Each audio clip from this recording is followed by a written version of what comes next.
hills, in quarrymen's terms, 4,000 million tons of much-needed high-grade limestone. But to the caver and the archaeologist, it's a chance to discover and explore fresh ground in this crowded island. Most people see the Mendips from ground level, but we're taking a different view, from 1,000 feet above the hills and from several hundred feet below them.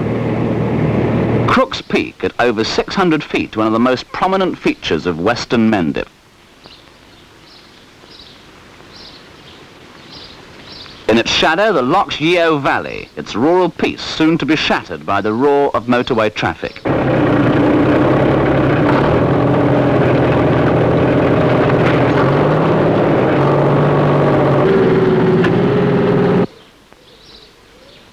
But before the bulldozers move in, archaeologists have their last opportunity to plot the evidence of the past, which will soon be swept away as the road advances.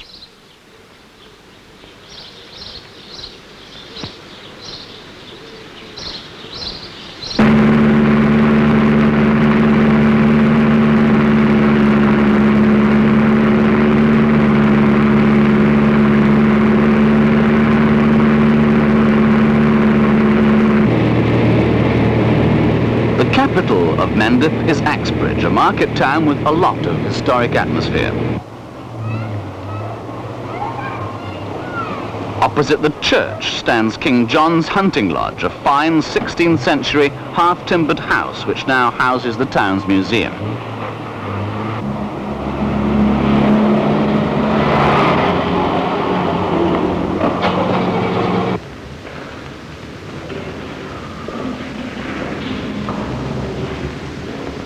A lot of painstaking work goes into the preparation of the exhibits, such as these 12,000-year-old remains excavated from the nearby Banwell and Hutton Bone caves.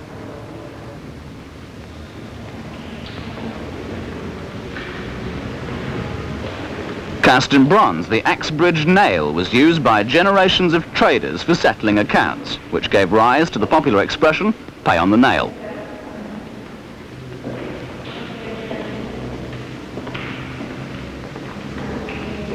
Defaulters were dealt with in the time-honoured fashion, while a far more painful fate awaited the unwary poacher. Tango Mike Russia, 5-5.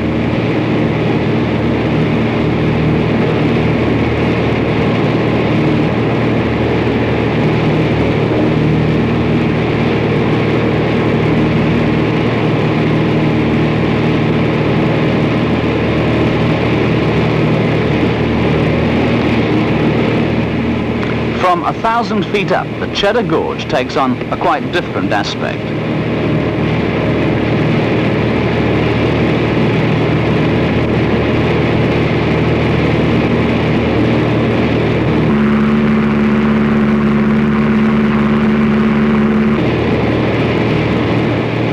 This isn't a building site, it's a scientific excavation. Archaeologists are uncovering the foundations of a primitive farmhouse.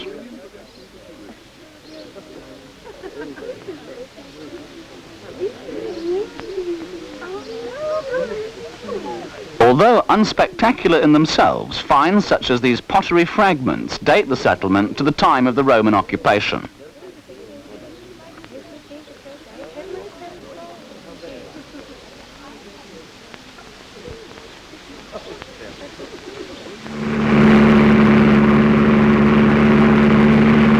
Below us now, amongst the trees, is one of the Mendip caving huts.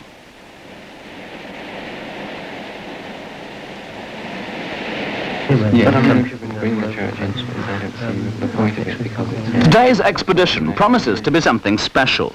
For many months, a large team of cavers has been digging out the choked entrance to what could be an extensive new cave system.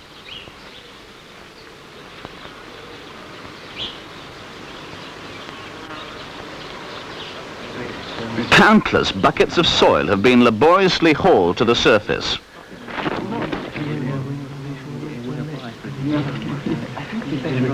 At the bottom of the shaft, a different technique is called for.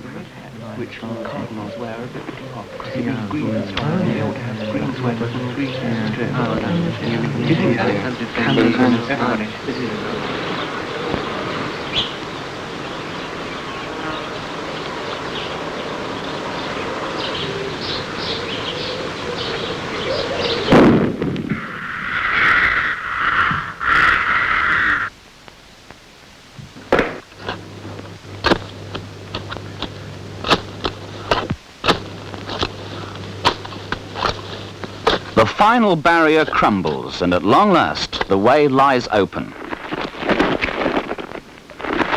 This is the moment cavers dream of, but what lies round the corner? Will it be a just reward for all those months of effort?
One of the explorer's main priorities must be a photographic record of the cave in its pristine state.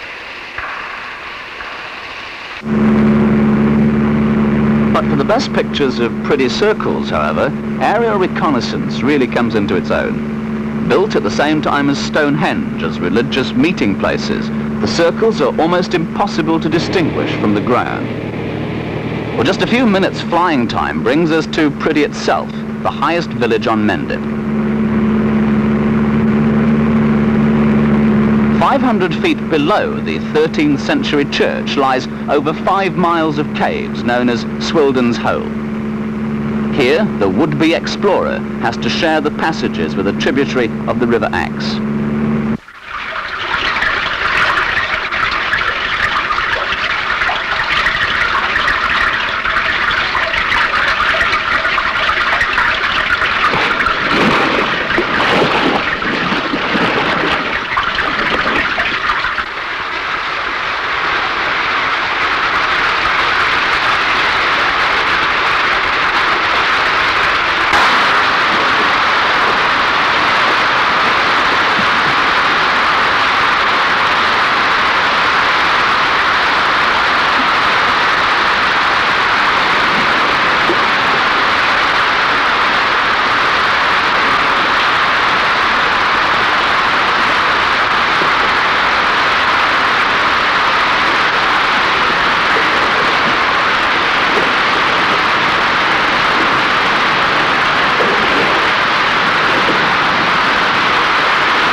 You'd have thought that all that water would have been enough to quench anybody's thirst. But what better place than a caver's pub to relive today's expedition and plan tomorrow's.